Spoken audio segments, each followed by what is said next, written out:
Ho ho ho, c'est Manga Croustillant et aujourd'hui on se retrouve pour la 10e place du top 24 des séries finies dans ma Mangatech. Et en 10e place on retrouve le manga Spirit Seeker, fini en 16 tomes chez Pika Édition. Donc je pense beaucoup s'attendaient peut-être à le voir un petit peu plus haut vu le nombre de fois où j'en ai peut-être déjà parlé, le fait que je montrais que j'étais assez fan de la série. Alors plusieurs raisons qui fait qu'elle se place peut-être à cette série, c'est bon, je reconnais quand même que c'est une bonne série que j'apprécie beaucoup, mais je reconnais aussi que c'est pas la série masterclass qui plaira forcément à tout le monde, c'est vrai qu'elle est pas mal décriée.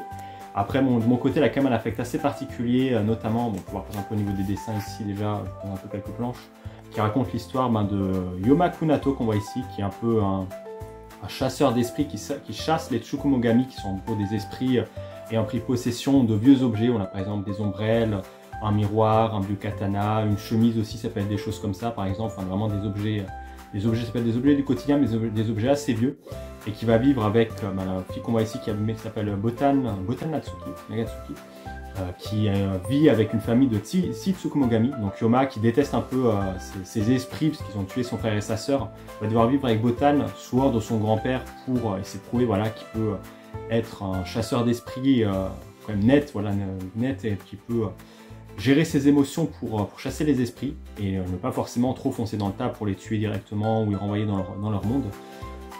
Donc il va suivre un peu l'aventure de ça, l'histoire va jouer un peu sur ça, ça va être une sorte un peu de romance, avec pas mal de moments d'action avec les différents membres de la famille. Je vais essayer de vous montrer peut-être d'autres planches, j'ai une planche assez sympa à un moment qui montre un peu les différents personnages. Je crois qu'elle était vers le début. Non, c'est pas forcément une planche complète ici. Je crois que j'avais une planche sympa à moi qui montrait tous les personnages. On voit par exemple ici, qui ont pas mal de personnages. Donc ouais, c'est une série que j'aime bien, finie en 16 tomes. J'en ai parlé, mais je pense aussi l'un des points qui fait que j'aime bien la série, c'est qu'elle est peut-être arrivée au bon moment aussi durant ma période.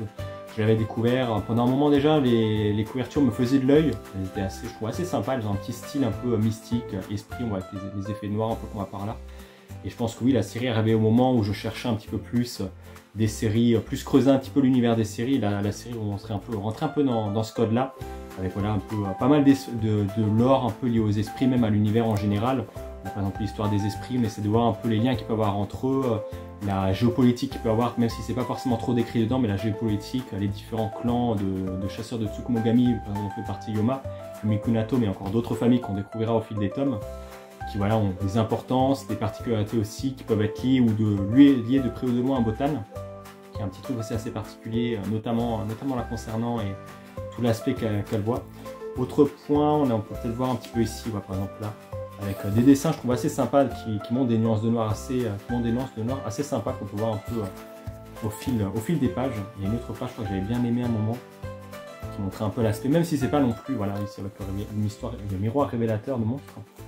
Un style assez sympa qui clairement présente vraiment un monde d'esprit comme moi je m'imagine, et un monde qui serait même en plus crédible un peu encore à l'heure où on est.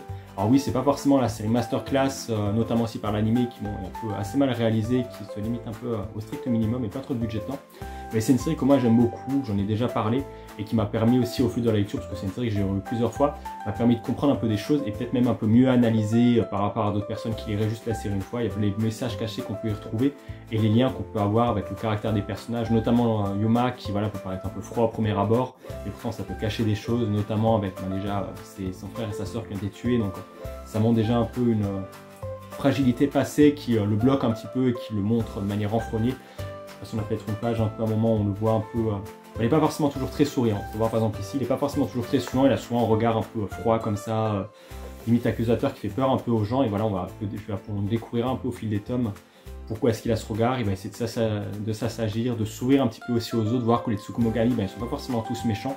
Il y en a qui sont sympas, il y en a qui peuvent l'aider aussi un peu dans son quotidien, qui vont lui apprendre des choses un peu notamment sur lui-même ou un peu sur le monde qui l'entoure. Donc vraiment, je pense que c'est l'une de mes séries coup de cœur qui restera, je pense, dans mon top pendant longtemps. Il paraît que je me relirai aussi à l'occasion, malgré les défauts que ça. Mais ça soit une série qui je pense, m'aura forgé, qui a fait de moi peut-être la personne que je suis aujourd'hui et qui me permet de peut-être mieux critiquer, mieux analyser aussi certaines œuvres que j'ai pu lire un peu au quotidien.